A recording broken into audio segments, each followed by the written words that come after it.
नमस्कार दोस्तों, अपनी कहानियों के पिटारे से एक और अनमोल कहानी लेकर मैं आपके समक्ष उपस्थित हूँ।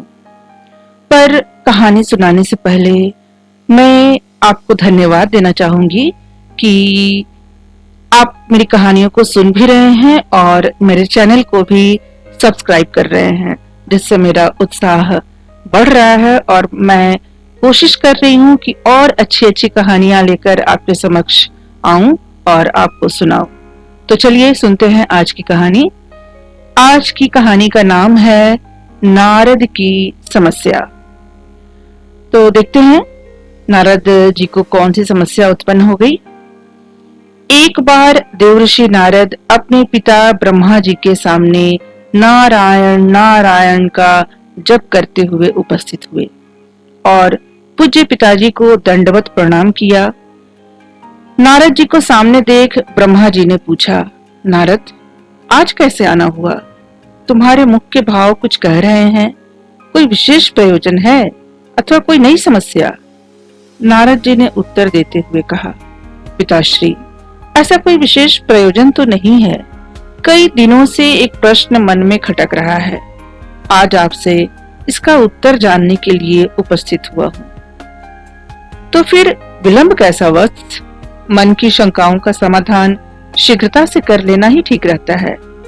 इसलिए निसंकोच अपना प्रश्न पूछो। ब्रह्मा जी ने कहा, पिताश्री, आप सारे सृष्टि के परम पिता हैं। देवता और दानव आपकी ही संतान हैं।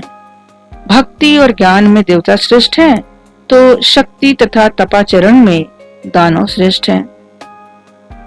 परंतु मैं इसी प्रश्न में उलझा हुआ हूँ कि इन दोनों में कौन अधिक श्रेष्ठ है।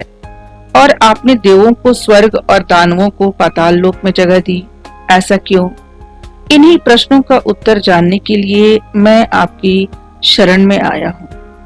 नारद ने ब्रह्मा जी से अपना प्रश्न बताते हुए कहा। नारद का प्रश्न सुन ब्रह्मदेव बोले, नारद, इस प्रश्न का उत्तर देना तो कठिन है और इसका उत्तर मैं नहीं दे पाऊंगा, क्योंकि देव और दानव दोनों ही मेरे पुत्र हैं एवं अपने ही दो पुत्रों की तुलना अपने ही मुख से करना उचित नहीं होगा।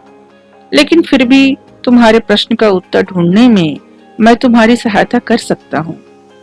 तुम आज ही देवों और दानवों दोनों को मेरी ओर से भोजन के लिए निमंत्रण भेजो। कल ही हम उनके लिए भोज का आयोजन करेंगे और कल ही तुम्हें तुम्हारे प्रश्न का उत्तर भी मिल जाएगा कि देवता स्वर्गलोक में क्यों हैं और दानव पाताल लोक में। नारद तत्काल ही असुरों और देवों को निमंत्रण दे आए। दूसरे दिन दानव ब्रह्मलोक में भोजन का आनंद लेने के लिए पहुंच गए और उन्होंने पहले पहुंचने के कारण भोजन की पहली शुरुआत खुद से करने के लिए ब्रह्मा जी से आग्रह किया। भोजन की थालियां परोसी गई। दानव भोजन करने के लिए बैठे। वे भोजन शुरू करने ही वाले थे कि ब्रह्मा जी हाथ में कुछ लकड़ियां लेकर उनके समक्ष उपस्थित हुए और उन्होंने कहा, आज के भोजन की एक छोटी सी शर्त है। मैं यहाँ उपस्थित हर एक अतिथि के दोनों हाथों में इस प्रकार से लकड़ी बांधूंगा कि वो कोहनी से मुड़ नहीं पाए और इसी स्थिति में सभी को भोजन करना होगा। कुछ देर बाद सभी असुरों के हाथों में लकड़ियां बन चुकी थी। अब असुरों ने खाना शुरू किया, पर ऐसी स्थिति में कोई कैसे खा सकता था? कोई असुर सीधे थाली में मुंह डालकर डालकर खाने का प्रयास करने लगा, तो कोई भोजन को हवा में उछालकर मुंह में डालने का प्रयत्न करने लगा। दानवों की ऐसी स्थिति देखकर नारद जी अपनी हंसी नहीं रोक पाए।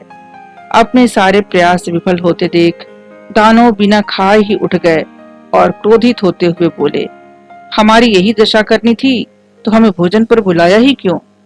कुछ देर पश्चात देव भी यहाँ पहुंचने वाले हैं। ऐसी ही लकड़ियां आप उनके हाथों में बांधिएगा ताकि हम भी उनकी दुर्दशा का आनंद ले सकें। कुछ देर पश्चात देव भी वहां पहुंच गए और अब देव भोजन के लिए बैठे। देवों के भोजन मंत्र पढ़ते ही ब्रह्मा जी ने सभी के हाथों में लकड़ियां बांधी और भोजन की शर्त भी रखी। हाथों में लकड़ियां बांधने पर भी देव शांत रहे वे समझ चुके थे कि खुद अपने हाथ से भोजन करना संभव नहीं है, अतः वे थोड़ा आगे खिसक गए और थाली से अन्न उठा सामने वाले को खिलाकर भोजन आरंभ किया। बड़े ही स्नेह के साथ वे एक दूसरे को खिला रहे थे और भोजन का आनंद ले रहे थे।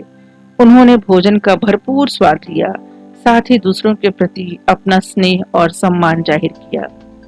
यह कल्पना हमें क्यों नहीं सूझी? इसी विचार के साथ दानव बहुत दुखी होने लगे।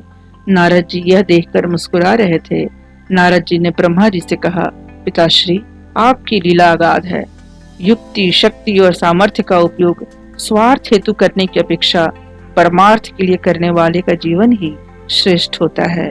दूसरों की भलाई में ही अपनी भलाई है, यह आपने सप्रमाण दिखा दिया और मुझे अपने प्रश्नों का उत्तर भी मिल गया है।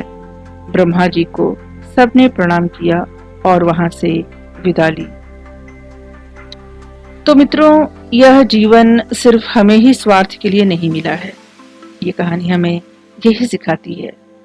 यदि हम इसका उपयोग परोपकार के कार्यों के लिए करते हैं तो निश्चित रूप से हमें इसी जीवन में स्वर्ग की प्राप्ति होगी।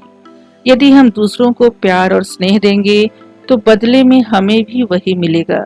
यदि हम अपने सामर्थ्य के अनुसार हमारे समाज के लिए एक छोटा सा योगदान भी दे सकें तो यह अपने आप में एक बहुत बड़ी उपलब्धि के बराबर है। धन्यवाद।